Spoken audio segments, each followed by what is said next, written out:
if you look at the clip that was used in illustrating the attacks on the judge, if you play further down, just after where the Senate stopped reviewing the footage, you'll realize that more leaders actually were not very kind to the judiciary. So there is a bit of convenience also that will go into this political voting.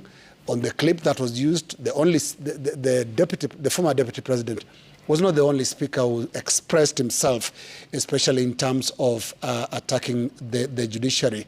But again, this is parting times. I think he's paid the price.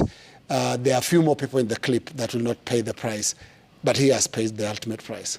The most likely charge out of all the 11 that would directly have a bearing on the future of the political career of Deputy President Rigathi Gachagua. And it's one that members of parliament, starting with the National Assembly, found it quite very easy to articulate.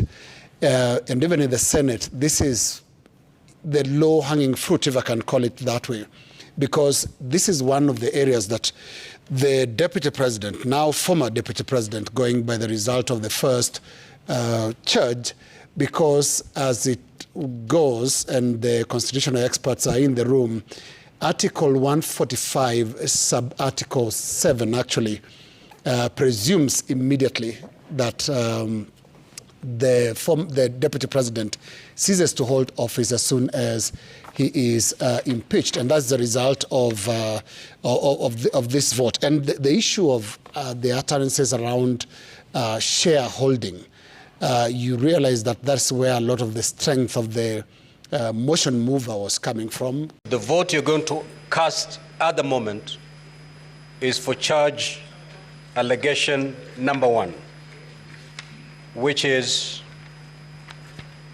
gross violation of Articles 10(2)(a), B, and C, 27(4). I had already read it out. So from this moment, it's beamed on the screens. So, honorable senators, once you've logged in, you may now proceed to vote.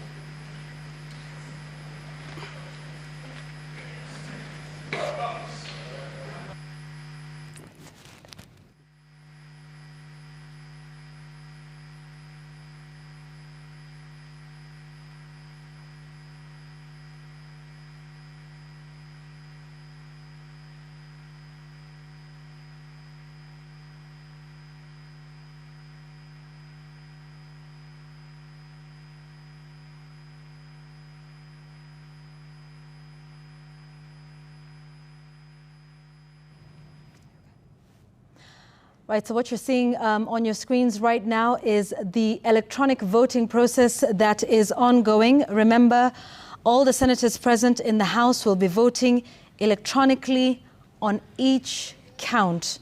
Remember, the deputy president is facing 11 counts of impeachment. This is currently charge number 1. Sam, numbers.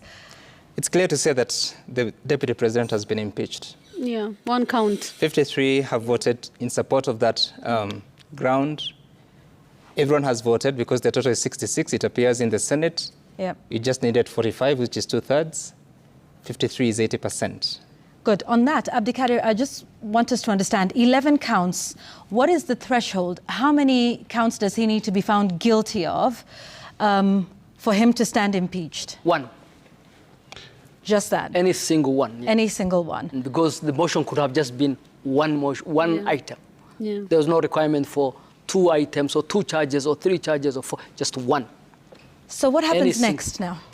So it's a question, I think... Wait, sorry, before you even go to what next, so will they vote on the other 10? Yes, indeed. Yes, indeed. They will have to vote on... They'll have to vote on each one until the end of the order paper. And the requirement is there were 11, they have to go down the list. Okay. Yeah. But as it stands now? That first one is done, and therefore, the totality is, of course, they'll have to announce it, but the totality is from where we stand, he's impeached.